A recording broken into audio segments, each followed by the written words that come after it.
Studios behind closed doors. We've just learned the Rhode Island State Police are now involved in an investigation into possible lobbying violations of 38 Studios. It's all due to our findings that not a single person registered to lobby on behalf of Curt Schilling's video game company. Target 12 investigator Tim White joins us now live in our studio. Tim, this is a major development. Mike, it really is a big development, and here's how it played out this afternoon. The Attorney General's office says they reached out to the state police and suggested they assist in this investigation. At noon today, Colonel Stephen O'Donnell and Secretary of State Ralph Malus spoke on the phone, and both agreed it was time for the state police to get involved. Target 12 obtained this document from a 38 Studios insider. It's a consulting services agreement Michael Corso, that friend of former House Speaker Gordon Fox, signed with 38 Studios. Dated January 2011, the company promised to pay Corso $300,000 a year to, among many duties, have interactions with government agencies and various public officials. In emails obtained by Target 12 through a public records request to the former Economic Development Corporation, it's clear Corso was an influential player from the very beginning. This March 2010 email, before 38 Studios moved to Rhode Island, was sent to Corso by a lawyer with the EDC. It asks Corso bluntly, "Is Gordon coming to Maynard tomorrow morning?" Gordon, of course, is former House Speaker Gordon Fox. Maynard is where 38 Studios used to be located in Massachusetts.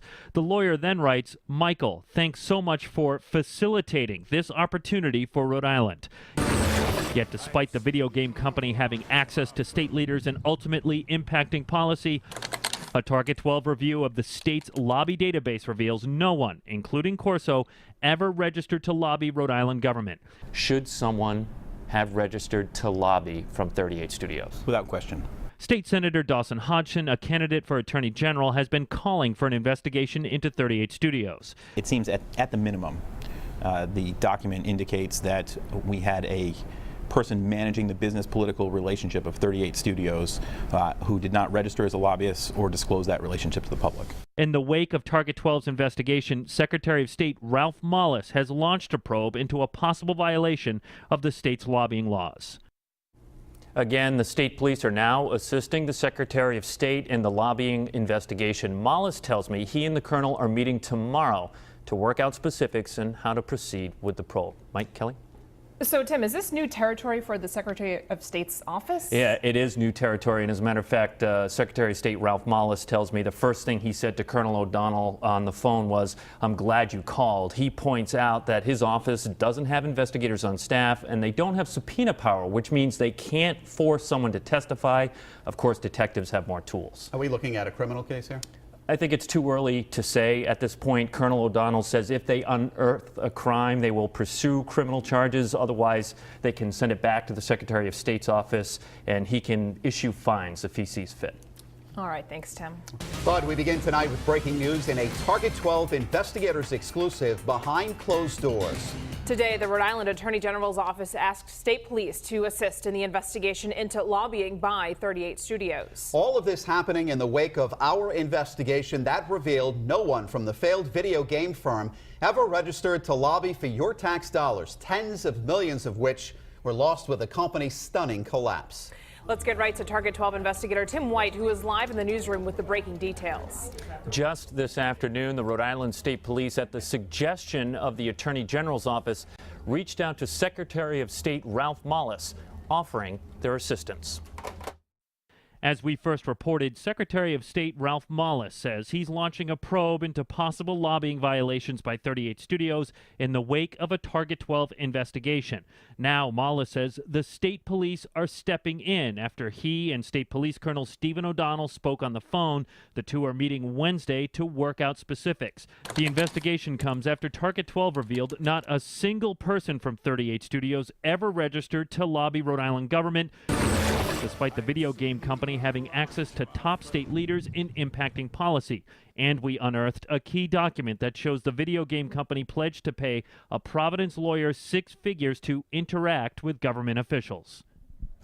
Malus tells me he's happy the state police are involved because he doesn't have any investigators on staff. Of course, the Secretary of State's office is in charge of monitoring lobbyists. New at 6, we reveal emails from the beginning of the 38 Studios deal that raised more questions about why no one from the video game company ever registered to lobby government officials. With the Target 12 investigators, Tim White, Eyewitness News.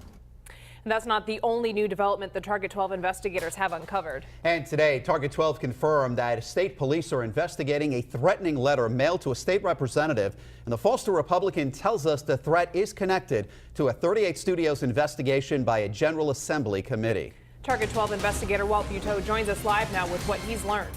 The letter is 2 sentences long, but the representative it was addressed to tells Target 12 it speaks volumes about a committee's probe of what led to the 38 Studios loan guarantee.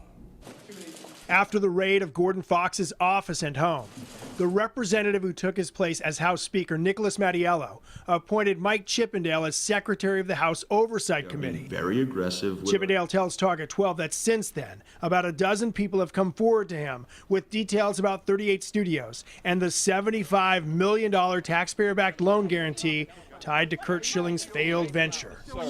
We have happened upon information that indicates criminal wrongdoing. The Oversight Committee has uncovered criminal activity connected to 38 Studios? Yes. Is that your opinion? No, that's fact.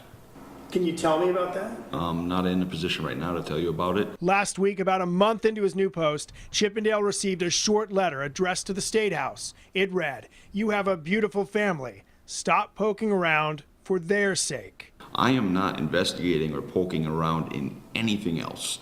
So this letter demanding I stop poking around with what I'm doing, it's pretty clear what they're talking He about. tells us the FBI asked him not to release pictures of the letter. State police confirmed to Target 12 they're investigating the threat. Chippendale admits the letter shook him up, but it did not blur the focus of the Oversight Committee. We've hit a nerve. Obviously, someone is not happy with the paths that we are following.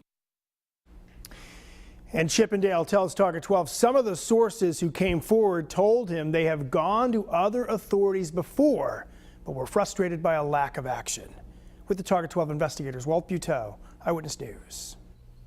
The Target 12 investigators have been on top of the 38 Studios scandal for years, scrutinizing the risky business deal from the start, analyzing the company's stunning collapse, and breaking down its impact on Rhode Island taxpayers. And count on Target 12 to continue digging deeper to uncover more answers and raise important new questions in the days and weeks ahead. And check out WPRI.com for extended coverage of the scandal.